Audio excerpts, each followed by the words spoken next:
புனித யோவான் எழுதிய தூய நற்செய்தி அதிகாரம் 3 இறைவார்த்தைகள் 31 தொடக்கம் 36. அக்காலத்தில் இயேசு நிக்கதேமிடம் கூறியது, மேலிருந்து வருபவர் அனைவரையும் விட மேலானவர். மண்ணுலகில் இருந்து உண்டானவர், மண்ணுலகைச் சேர்ந்தவர். மண்ணுலகு சார்ந்தவை பற்றியே அவர் பேசுகிறார். விண்ணுலகில் இருந்து வருபவர் அனைவருக்கும் மேலானவர். தாம் கண்டதையும் கேட்டதையும் பற்றியே அவர் சான்று பகர்கிறார். எனினும் அவர் தரும் சான்றை எவரும் ஏற்றுக்கொள்வதில்லை. அவர் தரும் சான்றை ஏற்றுக்கொள்பவர் கடவுள் உண்மையானவர் என்பதை உறுதிப்படுத்துகிறார். கடவுளால் அனுப்ப பெற்றவர் கடவுளின் வார்த்தைகளை பேசுகிறார். கடவுள் அவருக்கு தம் ஆவிக்குரிய கொடைகளை அளவின்றி கொடுக்கிறார். தந்தை மகன் மேல் அன்பு கூர்ந்து அனைத்தையும் அவர் கையில் ஒப்படைத்துள்ளார். மகனிடம் நம்பிக்கை கொள்வோர் நிலை வாழ்வை பெறுவர். நம்பிக்கை கொள்ளாதோர் வாழ்வை காண மாட்டார். மாறாக கடவுளின் சினம் அவர்கள் மேல் வந்து சேரும்.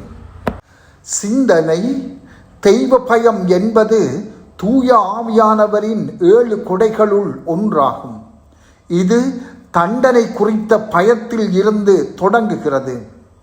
கடவுளின் சினம் எம்மில் உண்டாக்கும் பயத்தை ஆரோக்கியமான முறையில் நமது உள்ளங்களில் வளர்த்து கொள்ள வேண்டும். கடவுளின் சினம் என்பது அவரை நிராகரிப்பவர்கள் மீது கொண்டு வரப்படும் ஓர் உணர்ச்சி பூர்வமான எதிர்வினை அல்ல. மாறாக அவருக்கு கீழ்ப்படியாமை மற்றும் நம்பிக்கை என்னும் கொடையை பெறவும் அதில் வளர்ந்து வரவும் மறுப்பதன் தவிர்க்க முடியாத விளைவாகும். கடவுளின் சினம் என்பது அவருடைய தூய நீதியாகும். அவர் எமது சுதந்திரத்தை மதிக்கின்றார். தமது விருப்பத்தை எம்மேல் அவர் திணிப்பதில்லை. நிலைவாழ்வு என்ற கொடையை பெற மறுக்கிறவர்கள் மீது கடவுள் அதனை சுமத்துவதில்லை. நிலைவாழ்வை பெற்றுக்கொள்வதன் அர்த்தம் என்ன? இறைமகனில் நம்பிக்கை கொள்வதே ஆகும். திருவிவிலியத்தில் நம்பிக்கை என்பது அறிவுபூர்வமான ஒப்புதலை விட மேலானது. பேய்கள் கூட அறிவுபூர்வமாக கடவுளை நம்புகின்றன. அவைகளுடைய நம்பிக்கையில் நம்பிக்கை என்னும் ஆன்மீக கொடை இல்லை. இதை பற்றித்தான் இன்றைய நற்செய்தி பேசுகிறது.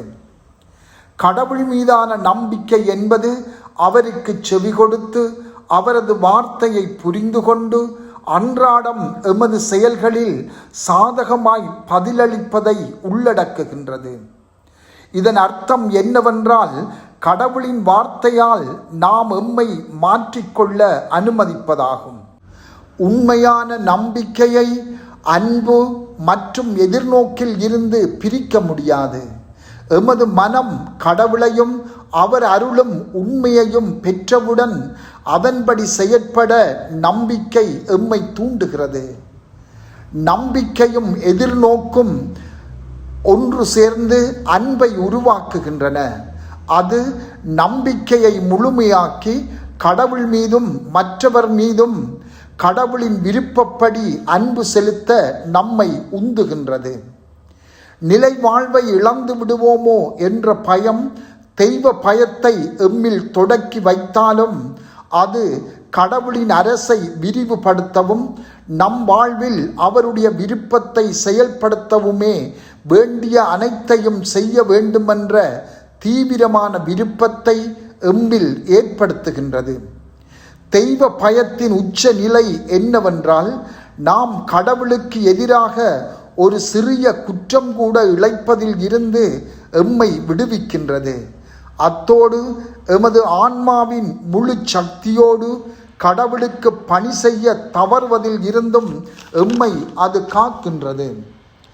நாம் கடவுளில் கொண்டுள்ள நம்பிக்கை அறிவுபூர்வமானதா அல்லது கடவுள் அருளிய ஆன்மீக கொடையாக உள்ளதா? தூய ஆவியாரின் கொடைகளுள் ஒன்றாகிய தெய்வ பயம் கடவுளை எமது பாவங்களால் புண்படுத்த செய்யாமல் வைத்துள்ளதா அல்லது எமது முழு பலத்தோடு அவருக்கு பணி செய்ய எம்மை இட்டுச் செல்கின்றதா? செபம்.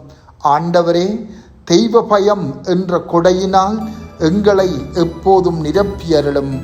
ஆமென்.